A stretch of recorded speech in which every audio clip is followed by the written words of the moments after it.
Hi, this is another episode of Empowered Trans Woman. This is Cassie Brighter, and I have with me Christine MacInnis. Hi, Christine. How are you? Hi, Cassie. How are you? And today we're talking about misgendering. An episode happened to me this week that Christine and I were talking about. So, to recap, what went on was I was just making some random phone calls. I was looking at universities for a graduate degree, and in calling them, one of the people that I spoke to was quite rude on the phone. She misgendered me. She interrupted me in the middle of my sentence and she said, "Sir, sir," and she said it repeatedly and very loud. Sure, I thought that it was rude and I thought that it was annoying, but I also noticed that it was sending me into trauma. I got off the phone and I figured I just would need a few minutes to compose myself, and then those minutes led into I need to lay down and I need to feel better, and the rest of the day was wasted. I wasn't able to be productive at all, and that was Thursday, and we're at Sunday, and I'm still feeling a little bit unbalanced as a result. So Christine and I were talking about that, and we're comparing notes about just what does it mean when people are so blunt and how to internalize that. I think that one of the things I said is that the problem with that is that when somebody is being so cold and so harsh, I tend to think, well, they're telling the truth, and other people are just hesitant to tell me the truth. Which is so interesting that we believe in the fact of rudeness means that someone's being honest, when meanwhile, they just really are rude, that they really aren't giving any thought into who they're speaking to. Other women have deep voices that could be easily misgendered too. They weren't even giving you a second, they weren't even thinking about who they were talking to. They were just assuming. It's so funny though, we easily slip into that role of believing the worst of ourselves when it's delivered in a manner that's rude and off-putting. But we have a hard time accepting positive things told to us about ourselves. We think that person's lying or making us feel better. That's such an interesting dynamic. Yeah, because the people that are going to be polite to us, the people that care about us, you tend to think that they might be not necessarily lying, but just couching things in a way they're trying to make you feel better. The truth of the matter is that I haven't ever formally worked on my voice. I've arrived at this voice, which is higher pitched than my natural voice, but still low pitched for a woman's voice. So I'm aware of it. I'm aware of the fact that I haven't invested the time or the money in order to really properly address it. So it shouldn't come to me as a shock that somebody might misinterpret my voice on the phone, but it wasn't so much that I was offended. It literally traumatized me, and it sent me into this spin of doubting myself, of not being comfortable speaking to anybody else for the rest of the day, and just feeling completely out of sorts. It was a very visceral kind of experience, and I didn't know how to pull myself out. So just really wanted to capture the fact that when the assumption is that misgendering somebody offends somebody, Mm-hmm. I think the offense is not really so much the concern. It's this, it made my day completely unproductive. And I had a lot of things that I wanted to accomplish that day. And I was really annoyed at myself and frustrated at the fact that I wasn't able to continue with my day, but I just really wasn't. But I think it was also, giving yourself grace in that moment, because it did bring up all these microaggressions that have happened to you your whole life. And so you've internalized all those beliefs, and all it takes is one rude person to bring them all back up again. So you're not just getting just this one woman being rude. You're getting every single time you questioned how you felt about your gender because you didn't present the way you thought it should present. It brought up every single time you really didn't feel comfortable in your body, and it expressed itself in a way that made you feel uncomfortable or made you feel invalid or made you feel, just distorted. And Yeah, it's interesting how the trauma just immediately takes you down into a take it chain down of the events into the whole past path. instead of keeping you in the present. Right. It And then does. something else is a fight or flight mechanism, because when Mhm. somebody acts like that towards you, and this is another aspect of misgendering that I think a lot of well-meaning cisgender people don't understand, is how often somebody misgenders us with the specific intent of hurting us. Yeah. It's deliberate and hostile efforts to make us feel bad. Like, well-meaning cisgender people can't probably fathom this, but it's a frequent experience for a trans woman It that is. somebody would go out of their way to let you know that you're not pulling it off, that they can read you as a trans woman, that you're not valid, and that you should feel small as a result. And it's a crappy experience, not only because what it says about you or what it pretends to say about you, but because you know that you're facing a hostile person. And it's scary. It's not just traumatizing and hurtful. It's kind of terrifying It because is, because you know that you're I don't facing an know. enemy. So when somebody misgenders me, I immediately have to assess, And, am I in front of an enemy? Am I in front of somebody who means me harm? mm-hmm. And And it's this it's so hard. jolt, you know?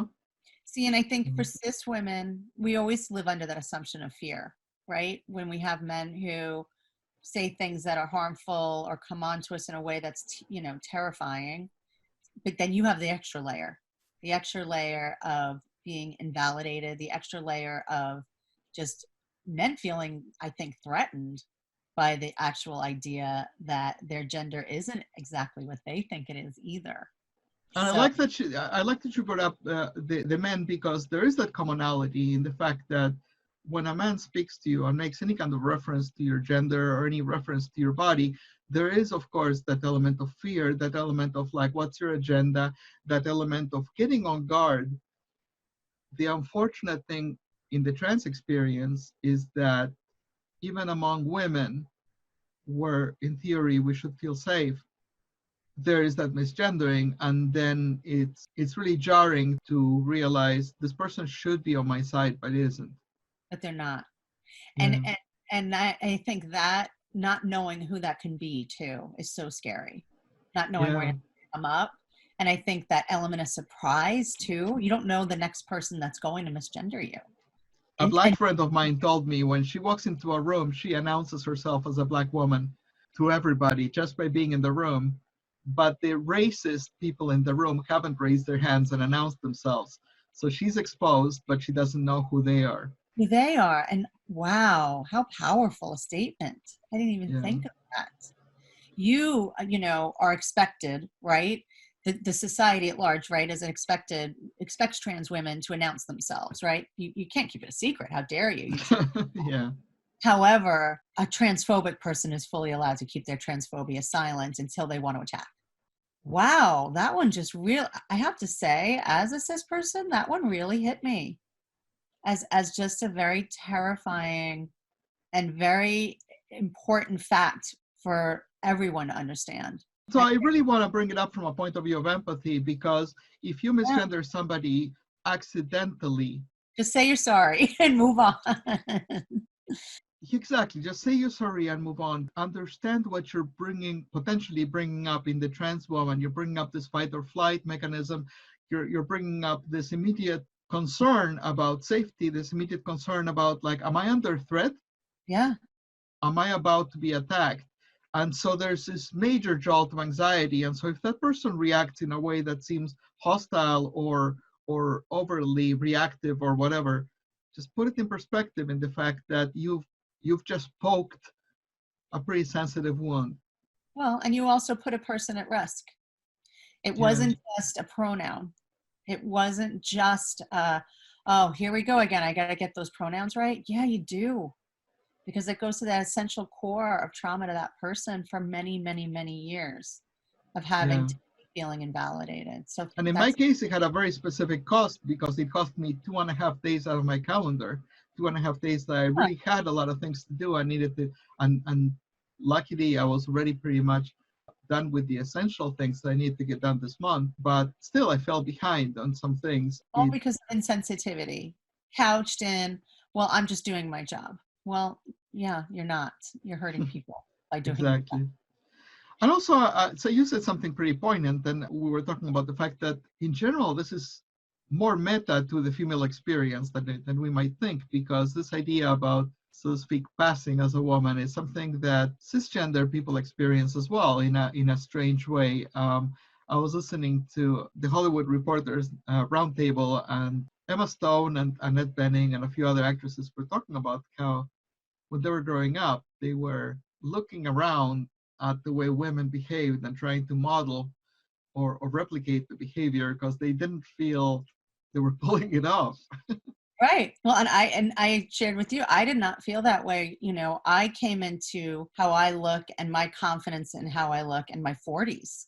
I was not an attractive young person by any means, and I'm not saying that to put myself down, but based on how I was received by others, I was always the sidekick, the funny one, the friend that get hit on. Hey, who's your friend?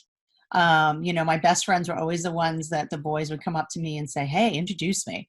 So that was my experience throughout my, you know, my teens and 20s and even into my early 30s.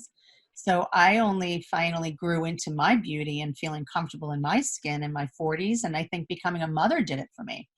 But I always felt like an imposter. And it's so funny in talking about that. I had my wedding makeup done professionally. You know, I tested it out before the day.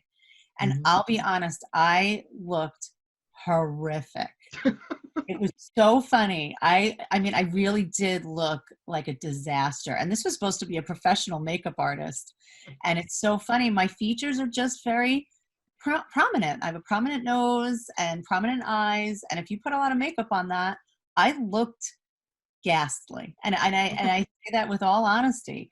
It's just we all have those things about ourselves that we don't feel inherently feminine sometimes. And we Yeah. feel that we pass as females, or we don't feel like, you know, I wasn't well endowed, so I didn't have that, you know, there wasn't things about me that men found easily attractive.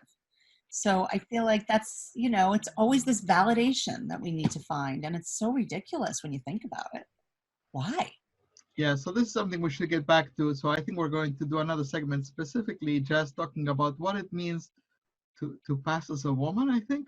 And this is another episode of Empowered Trans Woman. Subscribe and like this video because we're going to keep making more. Thanks, Cassie.